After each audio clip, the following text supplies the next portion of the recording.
Každá dáma chce vyzerať v plavkách príťažlivo. V dnešnom kozmetickom okienku, ktoré pripravujeme s beauty studiom Lotos, vám prezradíme ako na to.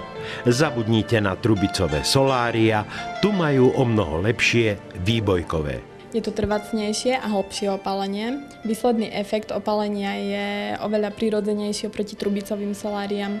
Výrazne šetrí pokožku, vysokotlakové solárium využíva na opálenie dlhší a jemnejší opeľovací lúč, ktorý menej vysúša pokožku a tým dlhšie pretrváva opálenie.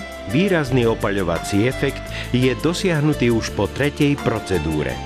Plavky zvyknú odhaliť aj ďalšie drobné defekty, ako sú hemangiómy, fibrómy a drobné žilky. Predstavujem vám Vantek, ktorý má riešenie na cievočky, ktoré vieme odstrániť pomocou prúdového impulzu, pričom minimálne namáha pokožku i tkaniva. Týmto prístrojom vieme odstrániť taktiež hemangiomy, to sú červené tie také znamienka, väčšinou na dekolte sa tvoria, a fibromy. Fibromy sú také stopkovité znamienka. Prístroj Vantek však dokáže o mnoho viac.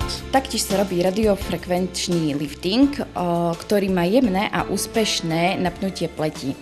Ošetruje sa oblasti očného okolia, nosorysná pera.